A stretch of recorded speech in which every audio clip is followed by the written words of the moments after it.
Good Erev Shabbos, Parshas Vayeishev, and Erev Shabbos Chanukah. We have the story in this week's Sedra of Yosef confronting Eshes Potiphar, who attempts several advances to seduce Yosef into doing the wrong thing.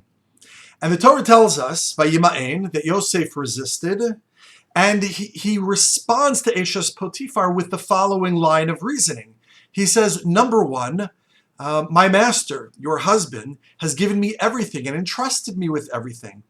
How can I possibly sin against him? This would be a total betrayal, and I could be putting myself in jeopardy.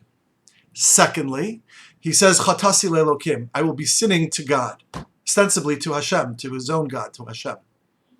And the question posed is, this seems to be a reverse set of priorities. In other words, why does Yosef first say why it is in his best interest to do the right thing, and then say that Hashem commanded him, or that he's following the morals and ethical standards of God? It should be the opposite. He should say, Chatasi le'elokim, this would be a sin against my God, and it is also would be a terrible betrayal to my master, and ostensibly even putting myself in possible jeopardy with him. Rabbi Shimon Schwab suggests that Yosef and the Torah's record of this story is actually teaching us an important strategy when dealing with our own impulses, our own desires, our own temptations, whatever they may be. And that is that it's always a good idea to have a conversation in our head first, if we can. And that is to tell ourselves what's in our best self-interest. It is in my best interest, it is in my self-interest not to give in to that impulse. It is in my self-interest not to cross that boundary. It is in my best interest to live up to the ideals that I have set for myself and what I expect of myself. It is in my best interest because I will be happier, I will be more functional, I will be more successful, and I will not be putting myself in jeopardy in all types of ways. And then, if we can convince ourselves of our own self-interest, then it's also good as a second layer to do it because it's the right thing to do, because Hashem has commanded us, because we are living in consonance with the divine will. But we don't always make it to that second level without the first one. To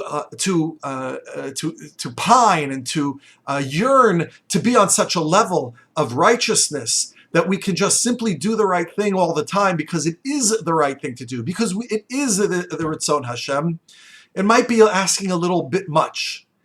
But if we can convince ourselves, justly so, that it is in our best self-interest to do so, it makes it a lot easier. This is, in fact, an excellent strategy in life. And indeed, the Torah, the Talmud describes this way of thinking as mitoch shelo lishma ba lishma. Right? We should do things for ulterior purposes as a on-ramp, as a slippery slope to doing them for the right reasons. Give tzedakah so people will think kindly of me. Come to daven in shul because of the social pressure. Do the right thing for the wrong reason is a good thing to do anyway. And then hopefully, if we do it for the wrong reasons or the ulterior motives, perhaps we will ultimately get to a place where we do it for the right reasons. It's a good strategy for dealing with our Yetzer Hara, and it's a good strategy with how to navigate the pressures and challenges of trying to do the right thing, al pi ritzon Hashem. And this indeed is actually just the opposite of how the brothers conduct themselves, or at least we see it in the reverse. The Torah tells us that when the brothers engage Yosef, first they see that Yaakov has given him this ksonas pasim, and it says vayisneuo, so they hated him. And then later on, after Yosef relates his dreams in which he appears to be lording over them, then it says vayikanu bo, they were jealous of him. The question is, it seems to be reverse order.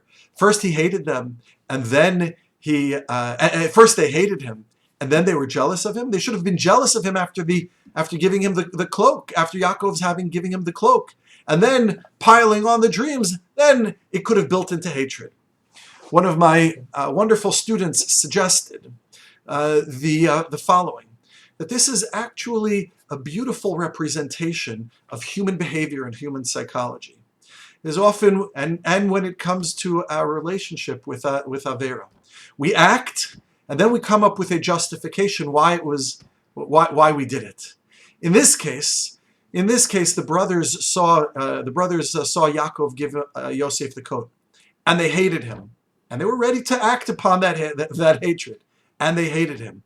But only later, after Yosef presents the dreams, then Vayikanubo, then they were jealous of him. In other words, they justified to themselves their hatred. It was based on the fact of an inequity.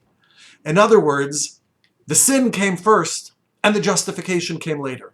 And isn't that how it often happens when we go against our own moral code and our own sense of right and wrong, and when we deviate from what we understand as we should be living a life of Ritzon Hashem? When we deviate from that, and we give in to our impulses and to our lesser and more base selves, we do it, and then afterwards we perhaps come up with a reasoning, a justification, why and how and when, and why it might have been proper, why it might have been the appropriate measure in this situation. So we have two models here. We have a model of human behavior. Often in human behavior, we act and we give in to our impulses, and then we justify it later. Yosef is presenting us with a different model. Figure out a way to find it out, to justify it first, why we should do the right thing. And then let's worry about it being Ritzon Hashem. In this, as we are experiencing the joys of Hanukkah, so I think it's a perfect holiday that represents this duality. We can enjoy the lights, and we can enjoy the sufganiyot, and we can enjoy all the wonderful things that we should enjoy in the holiday. But Hanukkah ultimately is about recommitting and reaffirming our fidelity and loyalty to Ritzon Hashem. And so if we get to Hanukkah first through the sufganiyot and the lights and the good times with the family, that's amazing and wonderful. But ultimately, let's make it to the second level of our reaffirmation of our commitment to living a life of Ritzon Hashem. Good Shabbos.